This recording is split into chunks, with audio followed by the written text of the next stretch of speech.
gostaria de chamar para compor a mesa o amigo Paulo Robson, da Excel Catering, que será o nosso primeiro palestrante, e chamar os debatedores desse painel, o Salvatore Lombardi, diretor da Argo, o Rosivaldo Silva, o amigo da Tokyo Marine, e o Hélio da Almeida, da Star Companies.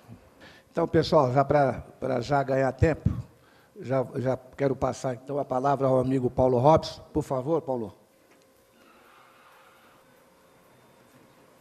Bom dia a todos. Então, eu vou falar um pouco sobre os ramos que compõem a carteira de transporte, falar um pouco da evolução do que aconteceu na carteira de transporte nos últimos 5 anos, né? Falar um pouco da nossa dependência do modal terrestre, principalmente quando a gente fala de cargas transportadas dentro do Brasil, e principalmente os impactos que nós temos. Como sabemos, né, as notícias hoje acabam publicando informações sobre roubo de carga no Rio de Janeiro, no interior de São Paulo, enfim, né, e traçar um paralelo sobre esses efeitos do roubo de carga, naquilo que a gente recebe de informação para subscrever o risco, que acho que é o ponto principal, o pico da nossa palestra aqui, tá? Bom, muito bem. Para quem não está familiarizado, na verdade, o ramo de transporte ele se divide em 2 grandes pilares, né, que é o seguro do embarcador e o seguro do transportador. Há de se dizer que o clausulado que se usa no Brasil hoje é um clausulado que nós chamamos de padronizado, né, pela autarquia, pela Superintendência de Seguros Privados, mas nada impede que a seguradora possa desenvolver um clausulado próprio, né, e submeter para a SUSEP uma nota técnica querendo desenvolver um outro produto diferente do padronizado. Mas, para aqueles que querem trabalhar de forma padronizada, nós temos no seguro do embarcador a normatização pela circular 354, onde ela serve tanto para o embarcador nacional como para o embarcador internacional, né? O embarcador nacional é um seguro obrigatório, né? Ou seja, ele está doravante alicerçado no Decreto-Lei 73, no artigo 20. O seguro de importação não é um seguro obrigatório, mas se o segurado quiser fazer, ele faz no Brasil, salvo se ele não conseguir colocação no Brasil, ele pode, com a anuência da superintendência, buscar uma colocação no exterior. E o seguro de exportação é um seguro onde é previsto, né, a cobertura de seguro nas modalidades CIF e CIP, dos Incoterms. Independente dessas modalidades, o cliente numa exportação pode fazer o seguro? Pode, independente do Incoterm, mas eles são previstos de forma mandatória nas modalidades CIF e CIP. E aí nós temos o seguro do transportador, que aí nós temos várias outras circulares que normatizam o seguro do transportador. Os mais comuns é o transportador terrestre, que é o ramo 54 e o ramo 55. Né? O ramo 54 é um seguro obrigatório, que está sob a resolução 219 da SUSEP, porque é um seguro mandatório, e o seguro do ramo 55, que é o facultativo, já é um seguro que está sob a circular 422. Então, quem tem interesse em entender os clausulados, essas são as circulares que abrangem esses seguros. E nós temos os outros seguros, do ferroviário, do aquaviário, e do responsabilidade civil do transporte e viagem internacional. Então, só para a gente entender um pouco do que compõe a nossa carteira de seguro de transporte, está aqui representado nesse slide, para os amigos poderem pesquisar a hora que quiser. Tá? E aí um ponto importante, que a gente precisa parar para refletir. Outro dia me ligou um colega falando que a gente poderia celebrar, porque caiu a sinistralidade, né, do seguro de transporte, e não é bem uma verdade. Então, aqui eu quero dividir um pouco a evolução do prêmio, da massa de seguro, todos aqueles ramos que eu falei no slide anterior, né, do transportador e do embarcador. Nós temos uma evolução, né, trazendo o ano de 2012 com 2,7 bilhões de reais de prêmio de seguro arrecadado, e depois, nos 4 próximos anos, a gente observa, né, que houve uma queda bastante acentuada. E a curva de sinistro, na verdade, ela veio na mão contrária, né? Salvo o ano de 2017, 2016, perdão, que a sinistralidade foi de 62%, a gente precisa entender um pouco, né, como é que se compõe esse número, porque, na verdade, tem uma questão atuarial por trás desse número, além do transporte internacional, que houve uma sensível redução de 2016 comparado com 2015, que eu faço abordagem aqui, que ele caiu de 55 para 27, mas não tem nada que celebrar, porque o roubo aumentou, a sinistralidade do transporte, do transportador do ramo 55, no ano passado, chegou a 90%, né? A sinistralidade do ramo nacional embarcador, ramo 21, chegou beirando a 80%, e aí a conta não fecha. Por que a conta não fecha? Né? Todo mundo consegue observar nas mídias, né? O Rio de Janeiro agora publicou uma informação que teve o ano passado 1 bilhão de carga roubada. Né? O Brasil todo 1 bilhão e 200. Quer dizer, você tem, vamos usar a estatística Brasil, né? 1 bilhão e 200, há 10 anos eu ouço falar que o roubo de carga é de 1 bilhão. Esse ano agora que passou, um pouquinho a mais. Né? Então, 1 bilhão e 200 milhões de roubo de carga. Se a gente for fazer uma conta de quanto se arrecadou de prêmio, no ramo 55, que é o seguro de roubo, foi perto de 400 milhões. No ramo 21, foi 800 e pouquinho, 800, vamos arredondar para facilitar minha conta aqui, 800 milhões. Só que o ramo 21 cobre tudo. Então, vamos admitir que 50% desses 800 milhões é prêmio para cobrir roubo do embarcador. Então, são 400 milhões do prêmio de roubo do embarcador, mais 400 milhões do prêmio de roubo do transportador. 800 milhões. Se roubaram 1,2 bilhão, a sinistralidade está em 150%. Então, a conta não está fechando. Né? Então, eu não sei se o transportador está deixando de fazer seguro, se o embarcador está deixando de fazer seguro, ou se as informações na autarquia estão erradas, o que eu acho que não é isso. Então, a gente precisa entender que não tem absolutamente nada para celebrar, porque o roubo continua. Né? Então, nós vamos abordar um pouco aqui as informações que são públicas, então eu posso dividir com todos, para a gente entender um pouco para que caminho a gente acha que vai, se a gente não tomar algumas medidas, principalmente trocar um pouco mais de informação, estar mais próximo de vocês e, consequentemente, dos clientes de vocês. Nós somos um mercado extremamente dependente do modal terrestre, e no estado de São Paulo mais ainda, né, ou seja, 93% das cargas transportadas dentro de São Paulo é de caminhão, né, e nós sabemos que onde tem a maior quantidade de roubo de carga é no estado de São Paulo. Né? Então, aqui é mais para a gente trazer, para eu conseguir fazer um link nos próximos slides, que nós temos uma dependência muito grande, e aqui não quero falar que a frota é envelhecida, que a gente tem 1 milhão e 900 mil caminhões, não é isso, é só para trazer uma tendência aqui, de que nós dependemos do modal terrestre para escoar as nossas mercadorias no Brasil, né? E que é onde o gargalo do roubo de carga, eu não estou nem tratando do acidente, mas sim do roubo de carga, né? Que a gente precisa tratar um pouco melhor, com mais carinho, esse modal. Tá? Então, em cima disso, se vocês observarem, né,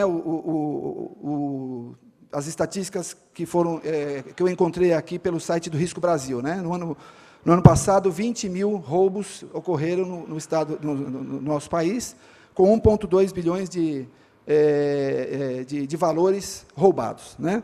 O estado de São Paulo, como sabemos, ranqueia essa estatística. Pela primeira vez, o alimentício passou o eletrônico em termos de cargas roubadas, então, não é à toa que a gente começa a receber várias cotações do setor alimentício, porque ela começa a ter ações mais fortes, mais enérgicas do setor de seguros, né? E às vezes o cliente, não em acordo, procura uma outra opção, então a gente percebe uma mudança de comportamento nisso. Né? O estado de São Paulo concentra 54%, né, como mostra aqui as informações do slide, né? E dentro do estado de São Paulo, nós temos uma região, que é a região ali de Campinas, que compõe 38 cidades, mas nós temos 7 cidades, que é conhecida como Triângulo das Bermudas, e apenas uma reflexão aqui, que num determinado período das minhas análises, nós tivemos 6 assaltos com 9 milhões de cargas roubadas. Né? Então, são regiões ali de Valinho, Vinhedo, né, Louveira, Jundiaí, Itupeva, Indaiatuba. Então, naquela região que sabemos que tem muita empresa de eletroeletrônico, né, portanto, é mais fácil o ladrão roubar um caminhão de 1 milhão do que 10 de 100 mil. Né? Essa é outra informação que eu acho super importante, que a gente não percebe nos nossos questionários. Né? Se eu tenho 20 mil roubos de carga, a hora que eu vou olhar uma informação de questionário, eu não posso admitir que eu vou receber uma informação que o cara está 3 anos sem sinistro, gente. Isso não funciona mais. Né? Então, passando aqui, né, uma radiografia do que acontece no estado do Rio de Janeiro, também lá tem um Triângulo das Bermudas, ali na Pavuna, né, na Avenida Brasil, BR-116, né, onde você tem alimentos e bebidas como o foco principal do roubo no estado do Rio de Janeiro. E ali a gente tem muita questão do roubo parcial dentro do estado, tanto é que a quantidade média de carga roubada é de 13 a 15 mil reais, né? Bem diferente do que acontece aqui em Campinas, na região de Campinas. Né? Então, isso são reflexos do que está acontecendo no nosso país, né? Outro dia estavam me comentando, né, será que o ladrão agora vai passar de novo a ser ladrão de banco, vai roubar cargo, o que está mais fácil para ele, né? Falei, bom, banco eu não sei, eu sou do setor de seguros, eu sei que nós temos um problema crônico histórico que ele só vem se agravando, né? Então, em cima disso, trazendo esse diagnóstico para vocês, eu quero passar para outra parte do nosso bate-papo aqui, falando sobre a importância, né, de um questionário. Então, como é que começa a nossa história com o corretor, com o cliente? Informação, né? Então, o questionário de seguros hoje, e aqui eu não estou falando sobre assinatura, a veracidade da informação, porque esse painel acho que a gente até discutiu já em outros fóruns aqui, com advogados renomados, né? Mas eu estou dizendo de um aspecto técnico, né? A informação que eu recebo para analisar um risco, né, é suficiente para a gente promover uma decisão certa sobre a informação certa, né? Então, essas informações todas são, na sua essência, utilizadas para se analisar um risco. Eu não posso só ter uma quantidade de embarque, uma quantidade de sinistro, fazer a conta ao contrário e chegar na taxa.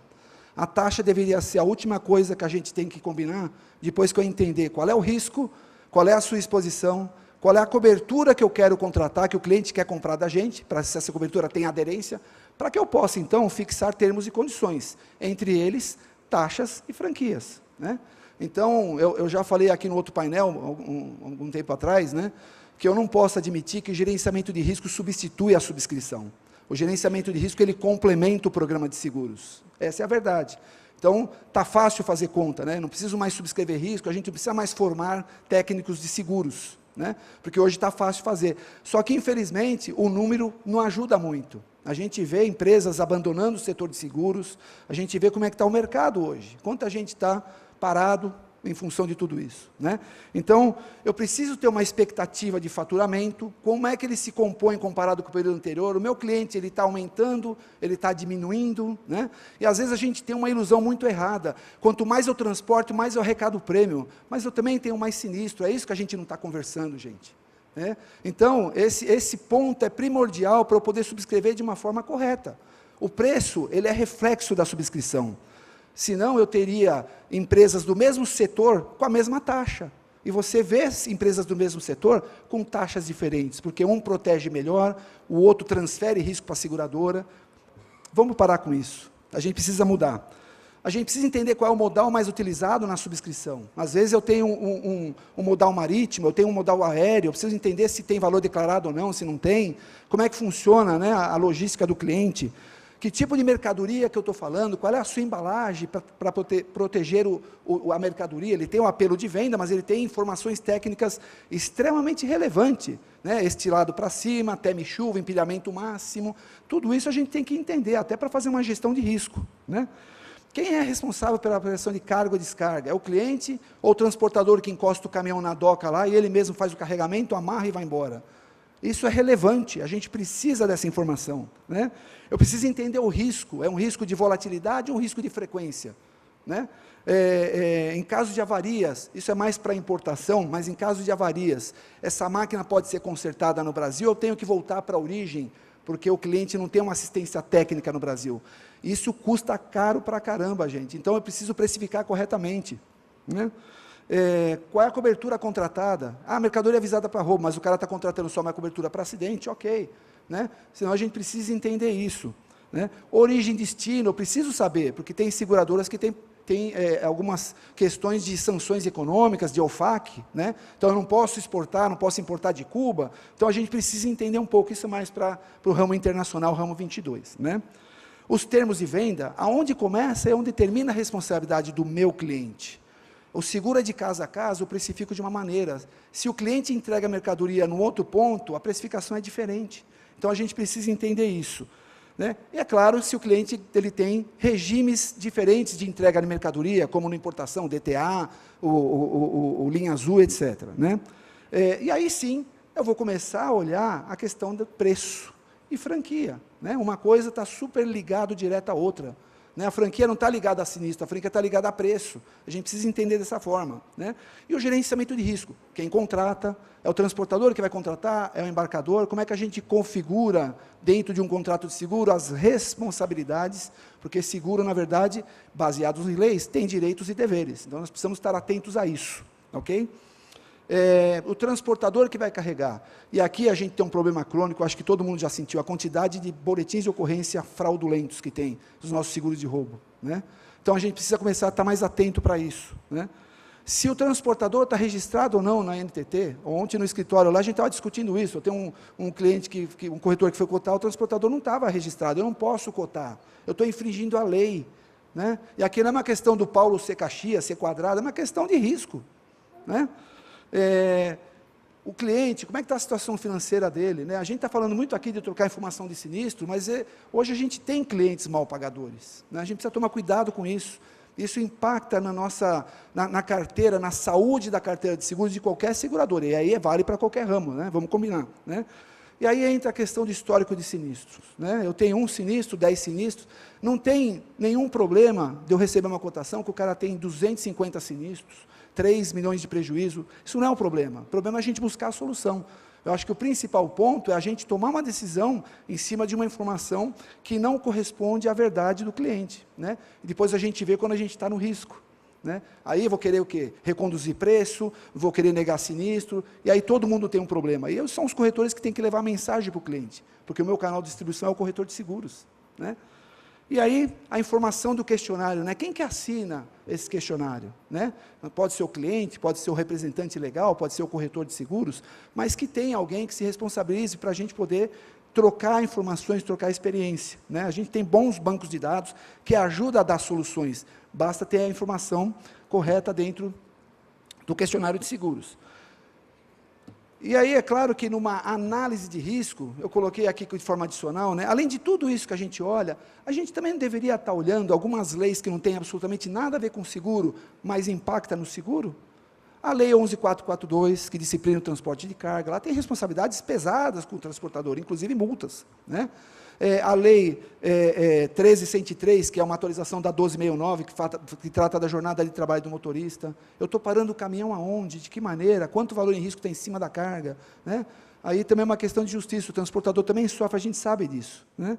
E você tem também a lei de amarração de carga, agora eu acho que está mais normatizada, passou a valer agora a partir de janeiro, né? Ou seja, né, um sinistro de uma carga que estava mal amarrada, né, existia sim um ônus e bônus em discussão entre as nossas áreas de sinistro e o cliente, porque ele falava, há 20 anos eu amarro dessa forma, e aí o nosso engenheiro fala, pois é, então você deu azar porque estava amarrado errado há 20 anos, né? Agora não, está normatizado isso, né? Então a gente precisa entender um pouco como é que se compõe isso, principalmente para máquinas pesadas, tratores, equipamentos grandes, né? E também lei do rodízio, a lei da entrega noturna, né? Ou seja, como é que funciona isso mais agora para o estado de São Paulo, né? Então, essas leis, elas acabam refletindo no programa de seguros, mas elas não são computadas no questionário naturalmente, mas a gente precisa levar em conta, né? E aí, quando eu trago tudo isso que eu comentei com vocês, para dentro das condições gerais do seguro e de Código Civil, a gente tem informações que eu pergunto, a gente pratica isso que está aqui? Ou seja, a hora que eu ganho um negócio, e eu tenho informação que a sinistralidade não era exatamente aquela que estava no questionário, eu tenho a prerrogativa de voltar para o corretor e falar, não quero mais o risco, porque a informação me tendenciou, né? Como é que eu trato isso hoje? A gente executa dessa forma? Por que para as outras linhas as coisas são diferentes, para o transporte a gente quer quebrar regras? Né? Tudo isso, gente, é um pouquinho de cada elemento desse, que mostra que a sinistralidade está indo para o brejo. Né? Vamos entender dessa forma. Olha o amparo legal aqui, no Código Civil, né? A emissão da apólice deverá ser precedida da proposta escrita, com declarações dos elementos essenciais de interesse a garantir o risco. Então, como é que a gente começa a história? Com informação. Né? De novo, a hora que a gente olha a grande responsabilidade que a gente tem num questionário de seguros, né? Perda de direitos, está lá, o segurado, o seu representante, o seu corretor de seguro, se fizer informações, se trouxer declarações inexatas ou omitir circunstâncias que influenciam na aceitação do risco, né, fica prejudicado o direito à indenização, além de estar o segurado obrigado ao pagamento do prêmio. Está lá. A gente olha isso, a gente executa isso, né? No Código Civil, exatamente a mesma redação, né? No artigo 766, né? Se o segurado, por si ou seu representante, fizer declarações inexatas, que omita a informação que influencia na aceitação, né? Como é que a gente trata isso? Obviamente tem a questão, se ele não fez de má fé, tudo, eu acho que tem aqui, a gente precisa olhar um pouco mais com calma isso, mas é previsto, né? E no seguro de dano, no Código Civil, no artigo 778, a mesma coisa, né? Então, o que eu estou dizendo para vocês aqui? Na linha do tempo, o risco mudou, a gente continua fazendo exatamente a mesma coisa. Se eu pegar um questionário de hoje, e pegar um questionário de 25 anos atrás, que é quando eu comecei no seguro, ele é exatamente a mesma coisa, né? Então, como é que a gente aborda? O risco mudou, a gente precisa mudar, a gente precisa modernizar, né?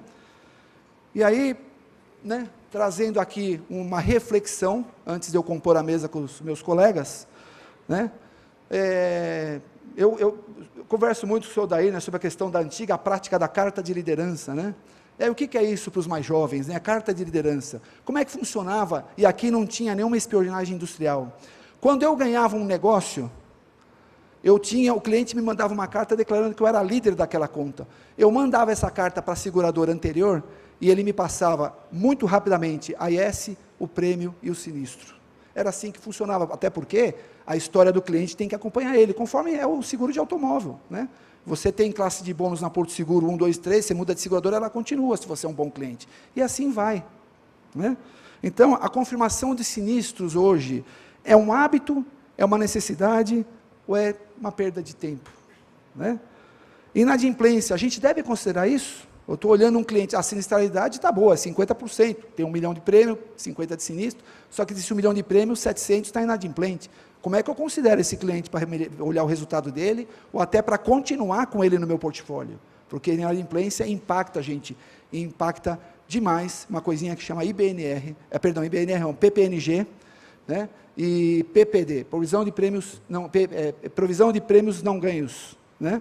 E principalmente a questão de que quando eu tenho um seguro inadimplente, ele entra negativamente no meu resultado, ok?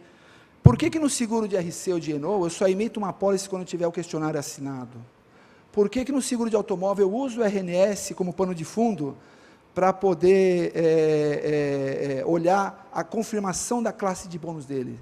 Na verdade, a sopa de letrinhas que eu falo é a PPD, né? Provisão de devedores duvidosos, né? É isso, é que é muita sopa de letra, né? Então, assim, essa competição que a gente enfrenta hoje no mercado, porque o mundo está globalizado e as coisas parecem que estão a 100 por hora, né? E aí a gente, quando olha no retrovisor, escapa algumas coisinhas, né? Será que essa falta de tempo, ou falta de braço, né, não permite essa troca, essa prática da troca de experiência, ou a gente mudou o valor da subscrição, né? O RNS, que as seguradoras estão praticando aqui, né, infelizmente o nosso colega da HDI, por uma questão de outros compromissos, não pôde estar aqui, que é o presidente da Comissão Técnica de Transporte, poderia trazer algumas informações valorosas, né, sobre da onde eu busco a informação para olhar o cliente. Agora, entre nós, né, eu preciso fazer o RNS, porque a informação que chega para a gente é muito torta, né? Olha que ponto a gente chega, gente. Então, eu encerro aqui esse nosso bate-papo, vou compor a mesa com os colegas e a gente vai continuar os debates ali, tá bom? Muito obrigado.